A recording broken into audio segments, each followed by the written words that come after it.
Some criminal stories can be extremely shocking, but when the authors of unthinkable crimes such as hurting people or taking the lives of their own parents or children, even police officers feel their stomachs churn. In some cases, these young criminals almost escape justice, since no one would imagine that children could commit such an atrocity. In this video, with each story, the crimes become even more frightening. Get ready to meet the most evil children of all time.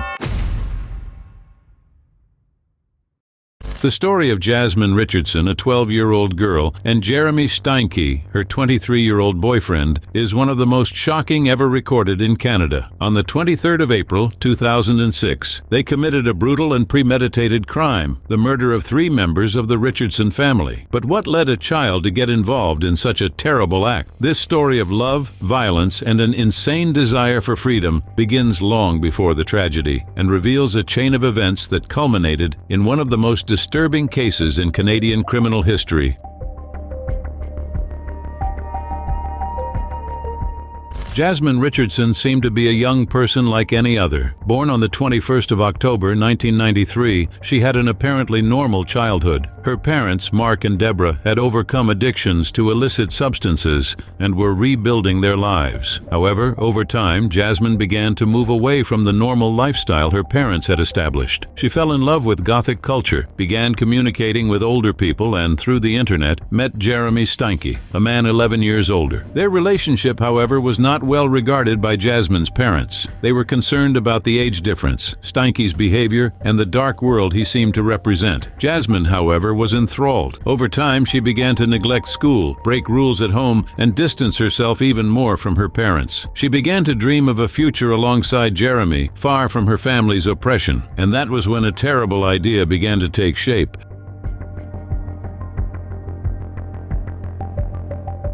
Jasmine and Jeremy's relationship intensified quickly. She not only became emotionally involved with him, but began to dream of a future without the prison she felt with her parents. When the Richardsons discovered the relationship and forbade their daughter to continue seeing Steinke, she began to rebel even more. Jasmine talked about running away from home, and according to Steinke's friends, she was already expressing the desire to eliminate the obstacles that kept her from her true love. It was then that Jasmine had the idea to kill her own parents. She confided her thoughts to Steinke, and surprisingly, he agreed. The decision was made in private messages exchanged on the Nexopia platform, where the couple discussed details of the plan. Jasmine even told Steinke that her plan would begin with the death of her parents and end with her living with him. The fate of the Richardson family was sealed. In the early hours of the 23rd of April, 2006, Jeremy Steinke broke into the Richardsons' house through a basement window. He was met by Jasmine's mother, Deborah, who tried to defend herself but did not survive. Mark Richardson, Jasmine's father, ran to help his wife. However, he was also attacked and violently killed. 8 years old, Jasmine's brother, Tyler Jacob, was upstairs. The boy, who heard everything, tried to protect himself, but was brutally struck. Apparently, he was killed because he was considered an emotional obstacle, since Jasmine felt ashamed of him and saw him as a burden in her search for freedom. After the murders, Steinke fled the scene, leaving Jasmine with the bloody setting. She, in shock, tried to clean up the evidence and took personal items, such as her mother's credit card, before joining Steinke. They fled together to a nearby town where they were soon seen at a party, seeming completely indifferent to what had happened just a few hours earlier.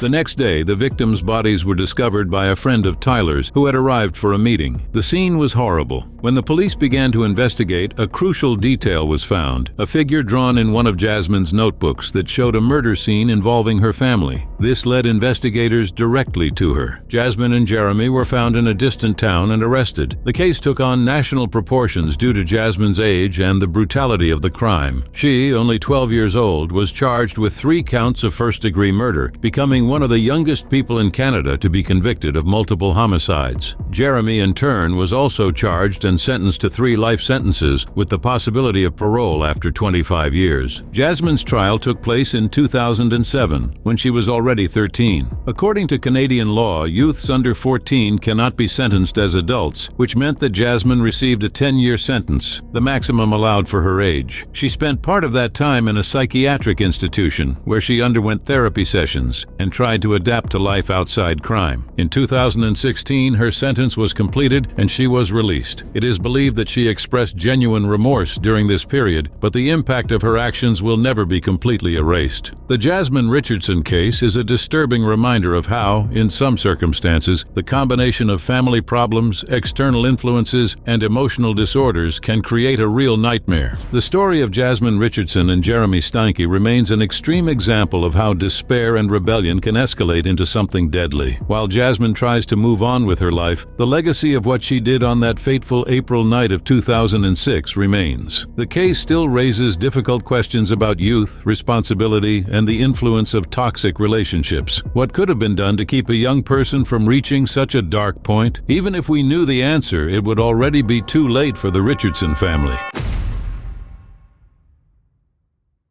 In 1993, the city of Liverpool in England was the stage for a crime that shocked the world and left a deep scar in criminal history. Robert Thompson and John Venables, both only 10 at the time, committed one of the cruelest crimes ever recorded. This is the account of a case that continues to intrigue, frighten, and raise difficult questions about the nature of evil and what leads children so young to commit such brutal acts.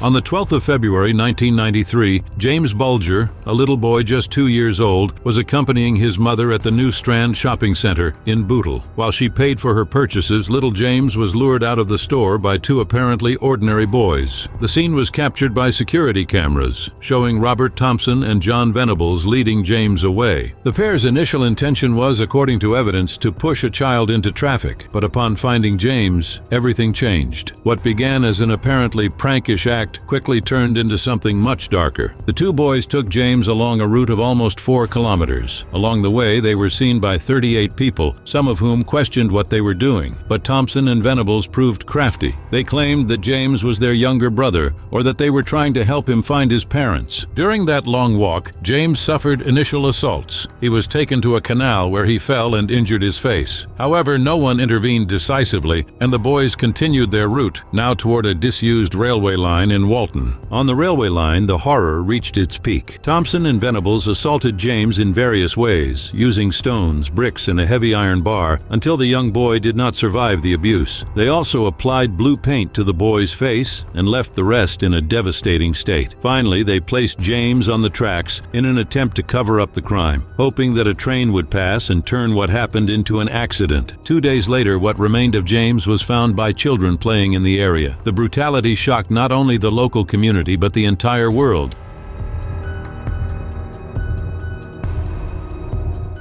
When the police analyzed the footage from the mall, they identified the two boys as suspects. The arrest of Thompson and Venables caused surprise and horror. Two 10-year-old children had committed such a barbaric act. During interrogations, the details of the crime came to light, with confessions that made clear each one's role in the tragedy. The trial was one of the most controversial in British history. Both were found guilty, becoming the youngest people convicted of murder in the modern history of the United Kingdom. They were sentenced to detention for an indefinite period, but with the possibility of parole. After 8 years of detention, Thompson and Venables were released with new identities, protected by a court order intended to prevent reprisals. However, Venables' life after release was marked by problems. He was again arrested on several occasions for possession of illicit images, those involving young people. This reignited public outrage. The debate about the nature of evil, the criminal responsibility of youths, and the role of rehabilitation remains intense. Thompson, as far as is known, lives a discreet life, while Venables remains under supervision, with relapses that raise questions about his recovery. This case, with both victim and perpetrators so young, well illustrates how the hammer of justice may be unprepared in its judgment, or perhaps how limited our knowledge of human psychology is. What led two children to such a cruel act? Were they born that way or shaped by the environment? And how should society deal with young offenders who commit such serious crimes? Even decades later, the mystery surrounding this case continues to fascinate and unsettle, leaving a permanent scar on the history and collective memory of humanity. Cayetano Santos Godino, known as El Petiso Orejudo, the little big-eared one, in a free translation, became marked as one of the cruelest criminals in Argentina. Born on the 31st of October 1896 in Buenos Aires, he shocked the country by committing murders, arson, and brutal attacks, all before even turning 16. His story is a frightening portrait of how a troubled childhood can create a true monster. From the start, Cayetano's life was surrounded by suffering. The son of Fiore and Lucia Godino, Italian immigrants, he grew up in a home where violence was routine. His father was an alcoholic and frequently beat his mother and the children. Cayetano also faced health problems and spent much of his childhood ill. To make matters worse, his older brother Antonio followed the same violent path as their father. At 5 years old, Cayetano already preferred to spend his days on the streets rather than at home. In the neighborhoods of Almagro and Parque Patricios, he wandered aimlessly, sometimes getting into fights or causing trouble. Expelled from several schools for misbehavior, he seemed unable to adjust to any kind of environment. It was in this setting of neglect that his first acts of violence began to emerge. In 1904, at 7 years old, Cayetano committed his first attempted murder, attacking Miguel de Paola, 2 years old, in a vacant lot. Although the attack was interrupted by a police officer, the fact that he did not face serious consequences may have fueled his confidence to continue. In a short time, Cayetano began to test his limits, increasing the violence against other children.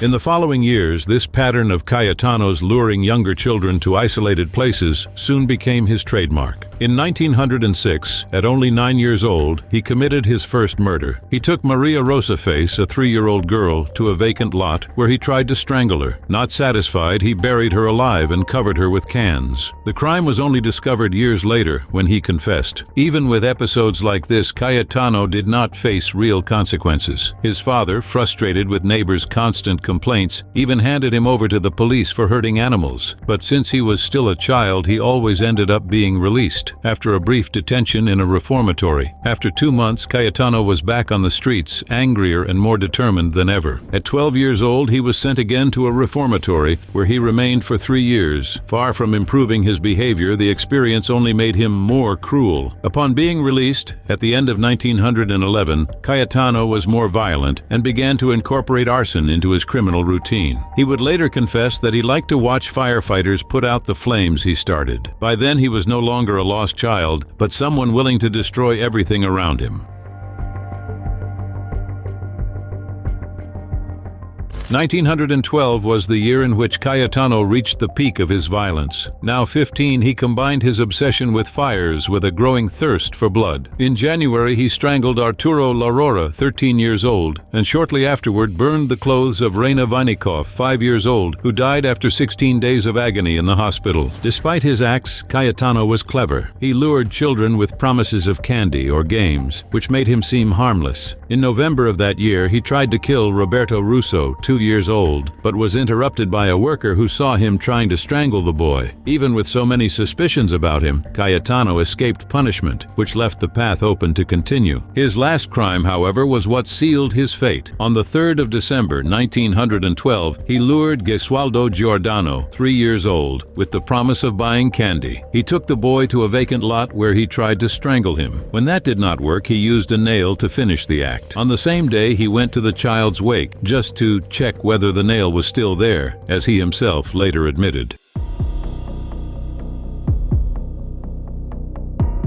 The next day, Cayetano was arrested. The police found enough evidence to link him to Gesualdo's crime and other cases. During interrogations, he confessed everything with chilling coldness without showing remorse. His arrest brought relief to the community, which was already terrorized by his actions. In 1914, a court declared him mentally incapable and ordered his commitment to an institution for insane criminals. Shortly afterward, he was transferred to the prison of Ushuaia, known as the prison at the end of the world. There he faced faced the contempt of other inmates and spent most of his time in isolation. Cayetano died in 1944 under mysterious circumstances. Officially, it was due to internal hemorrhage, but rumors indicate that he was beaten by other inmates after he killed the prison's mascot cat. His death ended a cycle of horror that left deep marks on Argentina's criminal history. The story of Cayetano Santos Godino is a somber example of how neglect, family violence, and lack of support can shape an individual. He was a child who became synonymous with fear and cruelty, leaving a legacy that still today provokes debate and reflection. The name El Petiso Orejudo still frightens children and adults when mentioned in Argentina.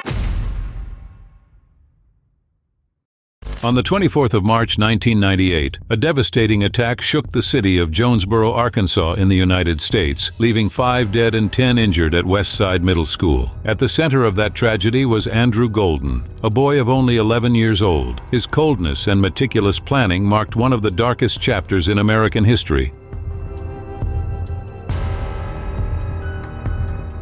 Andrew Golden was born on the 25th of May, 1986 in Jonesboro, Arkansas, into an apparently stable family. His parents, both postal workers, were described as dedicated and attentive. Andrew had a close relationship with his grandparents, especially with his grandfather, who was a conservation officer. He often visited his grandparents' house and learned about firearms and hunting, skills that would later be used in a devastating way. Despite having a stable family environment, Andrew showed troubling behaviors at school. Classmates reported that he was often aggressive, provoked fights, and exhibited cruel behaviors, such as shooting animals with air guns. One specific episode drew attention. He supposedly killed a classmate's cat with a pellet rifle. These signs, unfortunately, were not taken seriously.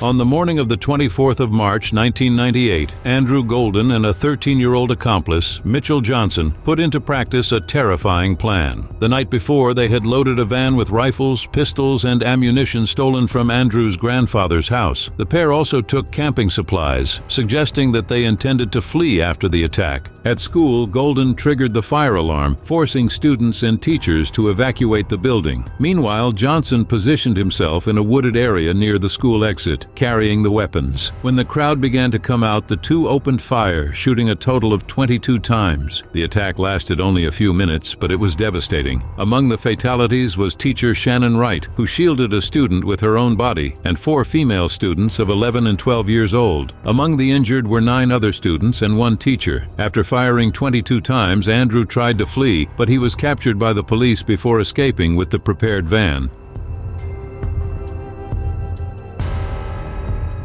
Because he was only 11, Andrew could not be tried as an adult. He was sentenced to detention until he turned 21, the maximum penalty allowed by the state's law for those under 14. Many considered the sentence inadequate given the gravity of the crime. After serving 9 years, he was released on his birthday in 2007. After his release, Andrew changed his name to Drew Douglas Grant, but his identity was revealed in 2008 when he tried to obtain a license to carry firearms. He was prevented, and his attempt reignited debate about his past actions. Later, he was sued by the victims' families, who won an award of $150 million. Even so, he continued living relatively anonymously.